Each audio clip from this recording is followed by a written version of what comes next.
भगवान श्री कृष्ण ने एक ऐसा निर्देशन दिया कि तुम्हारी सारी आराधना, तुम्हारे सारे कर्म, तुम्हारे द्वारा किए गए सारे प्रयत्न, उनका प्रभाव ये होना चाहिए कि आपके जीवन में 11 ऐसे गुण प्रकट हो जाएं, वो घटना घट जाए कि मंदिर गए, पूजा पाठ की, सत्कर्म किया, सत्संग सुना, शास्त्र पढ़े, तीर्थ गए, सब कुछ हुआ, असर कहाँ आया? इस सब का प्रभाव कुछ हुआ या नहीं हुआ? दवाई खाई और दवाई खाने के बाद भी अगर उसका असर नहीं है तो वो असर क्या होगा? धीरे धीरे हमारे जीवन में यह घटना घटनी चाहिए, अद्वेष्टा सर्वभूतानाम। प्राणी मात्र के प्रति आपके हृदय में वो प्रेम प्रकट हो जाए कि बैर गिर जाए, ईर्ष्या मिट जाए, प्रतिशोध खो जाए, दूसरे को दुख दे करके आनंदित होने की भावना, किसी को सताकर जो लोग मजा लेना चाहते हैं, टोंट कस के दुख देकर सोचते हैं कि मैंने अच्छा काम कर दिया, उसको हिला दिया है, ये सब वो जहर है जो हम फेंक रहे हैं दूसरों की तरफ, जिसका परिणाम यह होता है कि हमारे अंदर की वो ईर्ष्या की आग जो हमें परमात्मा के प्रेम से वंचित करती है, जिसे कहा जाता है कि ये ऐसी अग्नि है जो दोनों तरफ जलाती है, इससे जब तक हम मुक्त नहीं होंगे, परमेश्वर की अनुभूति कृपा नहीं होगी। ऐसा कर्मकांडी ग्रंथों में भी लिखा है कि यज्ञ चल रहा है और कोई एक शस्त्रधारी व्यक्ति उस यज्ञ मंडप में प्रवेश कर गया और यज्ञ वहां से उठकर भाग खड़ा हुआ। तो ऐसे ग्रंथों में वर्णन आता है। और वो जाकर एक ब्रह्मवेत्ता व्यक्ति के पास गोद में जाकर बैठ गया और उसने कहा कि मुझे बचाओ इस व्यक्ति से, ये 5 तरह के हथियार लेकर आया है और मैं ऐसे व्यक्ति को प्रवेश नहीं देना चाहता क्योंकि वो मेरे लिए अनुकूल नहीं है।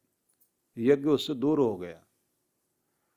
तो पूछा क्या इसके पास में? बोले काम, क्रोध, लोभ, मोह, अहंकार, 5 हथियार लेकर बैठा हुआ है। तो ये मेरा भी उपयोग कर लेना चाहता है, एक धर्म कर्म को, एक अच्छी पुण्य वाली चीज को भी बदला लेने में लगाना चाहता है, मुझसे ऊर्जा पाना चाहता है, दूसरों को घटाना चाहता है, मुझसे ऊर्जा पाकर समृद्धि पाना चाहता है, लेकिन इसलिए कि मेरी समृद्धि बढ़ जाए और दूसरे दुखी हों। ये चाहता है कि मेरा परिवार खुशहाल हो जाए, तो इसको ऊर्जा चाहिए, लेकिन दूसरे इसके आस पड़ोस के लोग हैं, उनको ये चढ़ाए, जलाए, दुखी करे, परेशान करे, तो ये मेरी ऊर्जा लेने आया, लेकिन इसके लिए मैं प्रयोग नहीं होना चाहता, मैं इसके इस्तेमाल में नहीं आना चाहता, मुझे इससे बचाइए।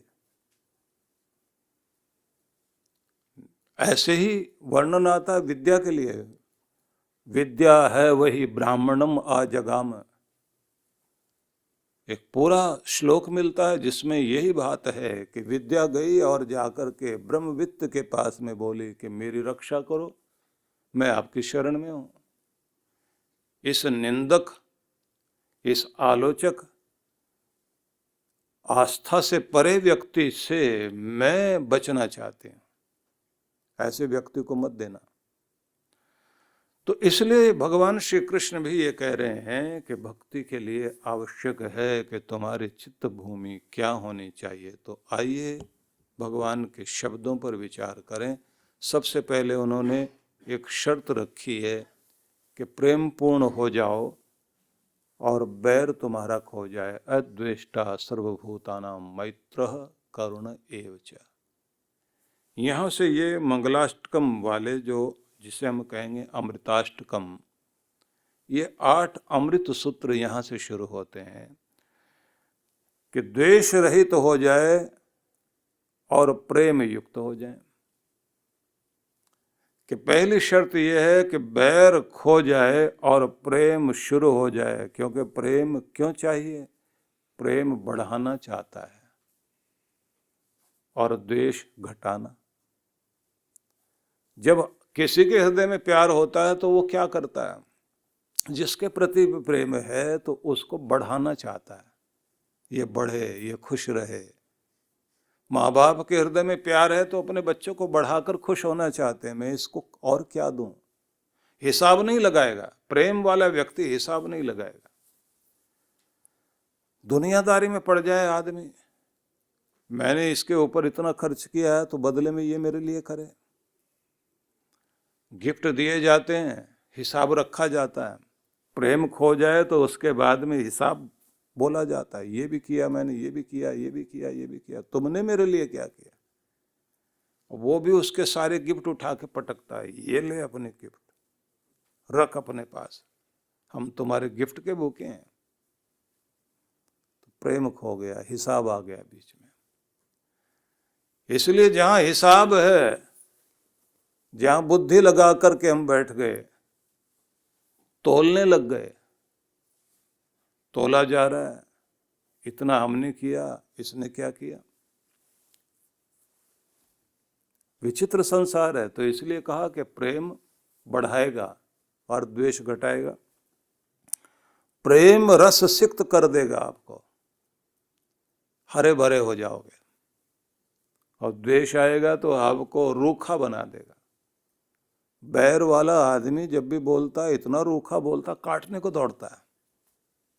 बैर वाला हर बात में काटने को दौड़ेगा, उसके वचन, उसके व्यवहार, उसकी हर चीज में जैसे कोई काटने वाला जानवर होता है ना, उसके पास जाओ तो वहीं से गुर्राना शुरू कर देगा, दूर रहना। जहां बैर है तो वो ध्यान रखना कि जलेगा भी, जलाएगा भी।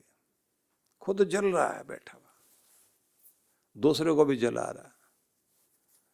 और जिस व्यक्ति में प्रेम है, शांत है और शांति फैला रहा है। कृष्ण भगवान इसलिए कहते थे, ये ध्यान रखो कि मेरी तरफ आने का मार्ग यही है,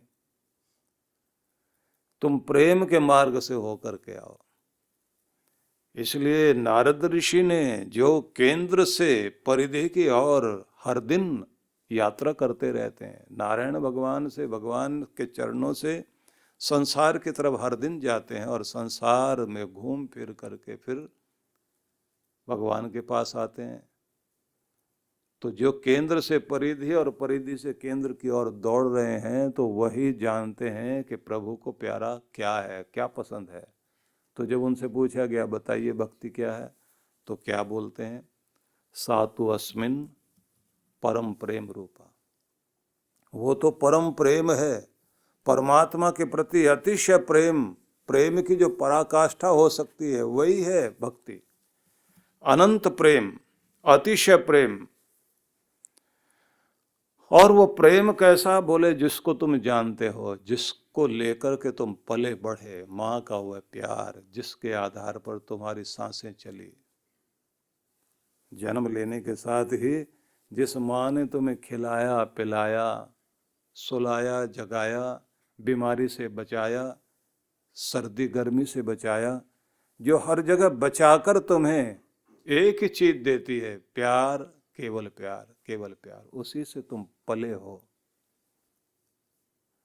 उसी से बढ़कर के तुम आज यहां तक पहुंचे और तुम उसी को खोज रहे हो। सब रिश्तों में उसी प्रेम को खोज रहे हो। वही प्रेम है जो दूर खड़ा हुआ पिता देखता है, खुश है। हाथ लगाते समय भी बहुत ध्यान रखता है कि छोटा सा बच्चा है, इसको उठाऊं कैसे, मेरे कठोर हाथ, और ये इतना कोमल। जितना वो कोमल, उतनी कोमलता के साथ उसे पकड़ा जाता है और उसी तरह से उससे बात की जाती है, वैसे पुकारा जाता है। और बच्चे की तरफ केवल मुस्कुराहट भेजते हैं माता पिता। तो जाना आपने प्यार माता का, पिता का, भाई का, बहन का, मित्रों का, सगों का, संबंधियों का, यहाँ से आपकी यात्रा शुरू हुई। नारद ऋषि कहते हैं उसी प्रेम को लेकर के जाओ और उसे सांसारिक प्रेम मत बना लेना, उसको भगवान की तरफ बढ़ा दो। और फिर इतना कि परमात्मा के दिए को जो भी प्राप्त है बस वो पर्याप्त है, ये भावना मन में लेकर के परमात्मा को धन्यवाद करता हुआ व्यक्ति उसके प्रति अनंत प्रेम से युक्त हो जाए तो कहते हैं यहाँ से भक्ति शुरू होगी। और यदि उसमें भी आपने कहीं बैर विरोध लेकर बैठ गए, किसी को घटाना, किसी से आगे जाने के चक्कर में किसी को भी निंदा के वचन कहना, और ध्यान रखिए ये किसी में भी हो सकता है। वशिष्ठ ब्रह्म ऋषि हैं तो राजर्षि विश्वामित्र क्योंकि राजा थे, तप बहुत किया, लेकिन मन में तपस्या करने के बाद भी वो बैर विरोध जाग गया कि बस एक ही है जो मुझे अगर वह बोल देगा कि ये ब्रह्मर्षि हो गए हैं, लेकिन बोलेगा नहीं क्योंकि मेरे से बैर रखता है। तो वशिष्ठ के विषय में ये सोच करके कि वशिष्ठ जो है मेरे प्रति शायद बैर रखते हैं, इसलिए मुझे जब तक ये हैं तब तक इस ऊंचे सिंहासन तक नहीं पहुंचने देंगे कि दुनिया मुझे जाने, इतनी बड़ी तपस्या की। और वर्णन तो ऐसा आता है कि विश्वामित्र ने एक स्वर्ग बना दिया था अपना ही, अपने तप के बल पर। और उसी से कहते हैं ना कि उन्होंने स्वर्ग भेज दिया जिसको भेजा और वो ऊपर जा नहीं पाया, बीच में लटक गया, तो त्रिशंकु की बात कही जाती है ना। इतनी बड़ी तपस्या करने वाले व्यक्ति को ये लगता है कि मुझे सम्मान मिलना चाहिए सारे ऋषियों की तरफ से, क्योंकि कुछ भी हम करते हैं तो मान सम्मान चाहते हैं। और आखिर में ये हुआ कि विश्वामित्र के मन में आ गया जब तक ये व्यक्ति है तब तक तो ब्रह्मर्षि की उपाधि मुझे नहीं मिलेगी, तो इनको हटाओ रास्ते से। मारने चल पड़े, तो बैर यही तो कराएगा, हिंसा की तरफ लेकर जाएगा। ईर्ष्या और बैर जैसे बढ़ने लग जाता है हिंसा की तरफ लेकर जाता है। और बैठ गए उसी पेड़ पर जिसके नीचे बैठकर संध्या वेला में अपने शिष्यों को पढ़ाते थे वशिष्ठ ऋषि। और वो उस समय संध्या वेला के समय में साधना के सूत्र देने के लिए चले आ रहे हैं, और इधर फरसा लेकर, कुल्हाड़ा जो होता है ना, कुल्हाड़े से भी तीखा फरसा जो एक वार में ही छोटे मोटे वृक्ष को काट दे, ऐसा भारी फरसा लेकर बैठे एक वार में बस गर्दन उड़ा दूं। और वहीं बैठे बैठे जैसे उन्होंने वशिष्ठ ऋषि को देखा कि वो बैठे हैं और अपने शिष्यों को पढ़ा रहे हैं, और इतनी देर में पूर्णिमा का चांद चमकने लगा, और जैसे चांद को चमकते हुए देखा तो सब विद्यार्थियों का ध्यान उधर गया और सबने कहा आज पूर्णिमा है, बेदाग हो गया है आज चंद्र। और उसकी छवि कितनी सुंदर है इस समय, सब लोग आनंदित हैं। और सब ने कहा कि हम इनका ध्यान करें, इनकी कलाएं हमारे जीवन में आ जाएं, हम भी कलापूर्ण हो जाएं। वशिष्ठ कहते हैं कि कलापूर्ण एक व्यक्ति इस धरती पर है, प्रेरणा के लिए हमेशा उनकी तरफ देखना। वो व्यक्ति है विश्वामित्र, अद्भुत तपस्या वाला है। और उसने अपने जीवन की सारे कलमश हटाकर यात्रा कहाँ से शुरू की और कैसे चलते चलते कहाँ तक पहुंच गए। तो सबने कहा पर वो तो आपकी निंदा करते हैं, आपसे बहुत गुस्से में है। वशिष्ठ ने कहा बस एक ही जगह दाग रह गया है, वो हट जाए। वो जो उनके अंदर बैर विरोध वाली या कंपटीशन की भावना है ना, प्रतिस्पर्धा, जिस दिन वो खो जाएगी, इस धरती पर उन जैसा तो एक भी नहीं है। उनकी तपस्या के आगे तो मैं भी नतमस्तक हूं। तो तुम्हें प्रेरणा उनसे लेनी चाहिए, किस तरह से अपने आप को ऊंचा उठाते उठाते वो यहां तक पहुंच गए। अब इतनी प्रशंसा की है और वो बैठे सुन रहे हैं ऊपर, और पेड़ भी इतना भारी है, उसके पत्तों के अंदर छिपके बैठे हुए, डाल से चिपके हुए, और उनका फरसा वहां से छूट गया और वो नीचे आकर गिरा। अब सबका ध्यान गया ऊपर की तरफ, और इधर ये डाल पकड़कर वहीं से जंप लगाकर, छलांग लगाकर नीचे आ गए। सबने देखा, तहलका मच गया। जिनके बारे में बात हो रही थी वही प्रकट हो गए, कुल्हाड़ा साथ में। और जैसे नीचे गिरे इतनी देर में, क्योंकि कोई घटना घटती है तो मस्तिष्क जो है उस समय क्या करे, थोड़ी देर के लिए हम हतप्रभ हो जाते हैं। हमारे अंदर किम कर्तव्य विमूढ़ता की स्थिति आ जाती, क्या करें। अपने अंदर का शौर्य भी उस समय काम नहीं कर पा रहा होता, लेकिन सब सन्न है और चारों तरफ खड़े हैं। और इधर ये नीचे आए और एकदम ब्रह्म ऋषि वशिष्ठ के चरणों में माथा टेक कर और रोने लगे, बहुत बुरी तरह, रोते जाएं रोते जाएं। और क्या कहें, मैं राजर्षि बनने के योग्य नहीं हूं, मैं तो साधारण व्यक्ति भी नहीं, साधारण से भी साधारण हूं। अपने शिष्यों के सामने हर कोई बड़ी बड़ी तारीफ अपनी करता है, दूसरे की तो नहीं करता। और आप मेरे संबंध में कह रहे हैं,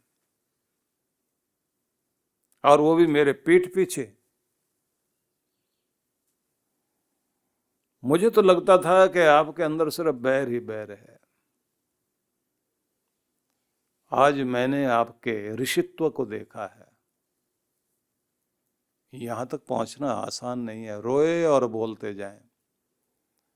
वशिष्ठ ने दोनों हाथों से पकड़ा उनको, उनकी भुजाओं को, और ऊपर उठाते हुए बोले, उठो ब्रह्म ऋषि, उठो उठो ब्रह्म ऋषि उठो।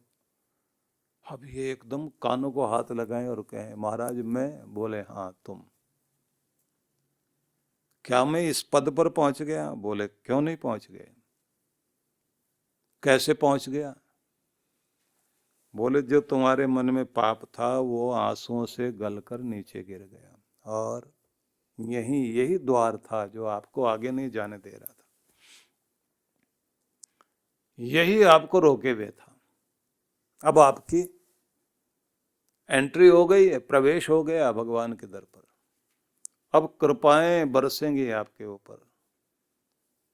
और कहते हैं वहीं से वो हिमालय की यात्रा पर निकल गए और गुफा में बैठकर साधना में तल्लीन है, और ये सोचते हुए कि व्यक्ति के अंदर माया का प्रभाव, ये जो 3 गुण व्यक्ति के अंदर होते हैं, सत्व रज तम, हम कितना भी अपने को कहें हम सात्विक हैं, लेकिन न जाने कौन सा तामसिक राजसिक गुण होता है, वो हमसे क्या क्या करा रहा होता है। हिमालय की गोद में पहाड़ों की वादियों के बीच व्यास नदी के तट पर मनाली ध्यान साधना शिविर। जन्म जन्मांतरों की पीड़ाओं से बाहर निकलने के लिए चांद्रायण अद्भुत तप है। इस बार के ध्यान साधना के लिए कुछ विशेष कार्यक्रम रखे गए हैं। एक तो नित्य साधना कराई जाएगी, दूसरी होगी डिवाइन ब्लिस मेडिटेशन, तीसरी जो है वो दिव्य शक्ति साधना कहेंगे, जिसका मतलब होगा कि आप जो है विश्व शक्ति से कैसे जुड़ सकते हैं, और साथ में वॉकिंग मेडिटेशन भी इसके अंतर्गत होगा।